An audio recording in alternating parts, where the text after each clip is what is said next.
Assalamualaikum warahmatullahi wabarakatuh. Selamat pagi anak-anak semuanya. Apa kabarnya kalian hari ini?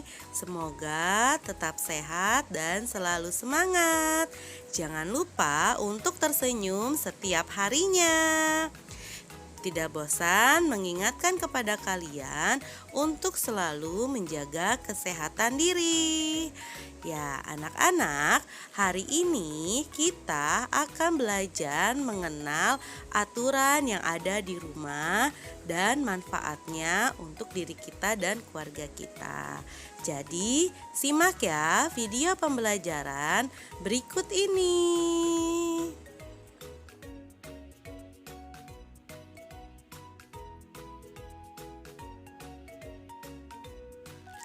Apa itu aturan atau tata tertib di rumah?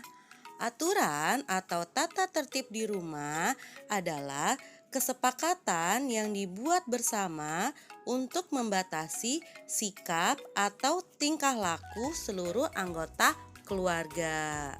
Di setiap rumah tentu ada aturan yang harus ditaati oleh setiap anggota keluarga. Aturan-aturan di rumah biasanya dibuat secara tertulis ataupun dibuat secara tidak tertulis. Pastinya di rumah kalian pun ada aturan atau tata tertib yang harus kalian jalankan. Siapa yang membuat dan mematuhi aturan di rumah? Nah, biasanya yang membuat aturan di rumah itu adalah orang tua kita, baik ayah ataupun ibu kita. Dan yang mematuhi ya tentu saja seluruh anggota keluarga di rumah. Yang membuat dan mematuhi aturan di rumah itu harus berdasarkan kesepakatan bersama ya anak-anak. Nah, sekarang apa saja ya contoh aturan yang ada di rumah? Apa saja aturan yang boleh dilakukan oleh anggota keluarga dan aturan yang tidak boleh dilakukan oleh anggota keluarga? Contoh yang pertama, ketika kita sedang bermain bersama adik atau kakak kita, maka kita harus bermain dengan tertib. Jangan sampai kita bertengkar dengan adik atau dengan kakak kita saat bermain. Contoh aturan yang kedua di rumah adalah kita harus belajar dengan rajin. Jangan sampai kita menjadi anak yang malas belajar. Ingat pesan atau nasihat dari orang tua kita. Rajin pangkal pandai, malas pangkal bodoh. Siapa yang mau jadi orang bodoh? Makanya, walaupun kita belajar daring, kalian tetap harus rajin dan semangat ya anak-anak belajarnya. Contoh yang ketiga itu adalah berpamitan saat pergi sekolah. Jangan sampai ya kita tidak pamit kepada orang tua kita saat pergi ke sekolah. Bukan hanya pada saat pergi ke sekolah, tetapi setiap kita keluar rumah, kita harus berpamitan kepada orang tua. Itu adalah bukti sopan santun kita terhadap orang tua kita, anak-anak. Nah, itu adalah beberapa contoh aturan yang ada di rumah. Apakah kalian dapat menyebutkan dan menuliskan beberapa aturan yang ada di rumah kalian? Setelah kalian mengenal beberapa contoh aturan yang ada di rumah, sekarang apa sih manfaat aturan itu ada di rumah? Kenapa harus kita mematuhi aturan tersebut? Beberapa manfaat aturan atau tata tertib di rumah antara lain. Yang pertama adalah membangun kedisiplinan pada diri kita sendiri. Yang kedua, orang yang hidupnya tertib akan menjalankan tugas-tugasnya secara teratur dan rapi, sehingga meningkatkan rasa tanggung jawab terhadap diri kita sendiri. Dan yang ketiga, manfaat selanjutnya hidup tertib yaitu menciptakan keteraturan dalam hidup. Yang keempat, orang yang hidup tertib sesuai dengan aturan akan membuat lingkungan sekitarnya merasa nyaman karena ia rapi dalam melakukan sesuatu.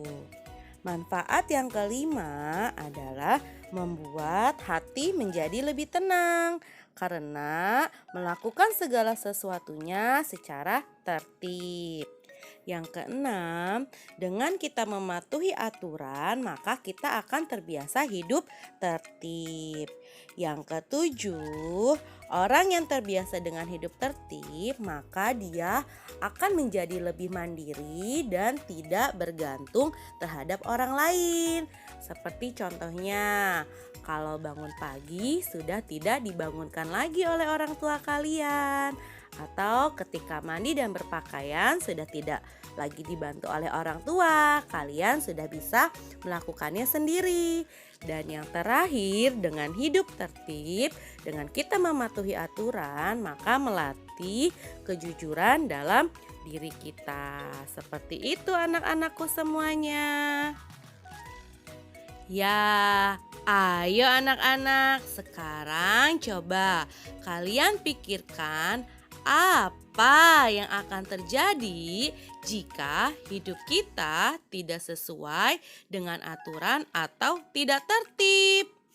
Yang akan terjadi jika hidup kita tidak sesuai dengan aturan atau tidak tertib, yang pertama, hidup menjadi tidak terarah, berantakan, kita akan menjadi lebih malas.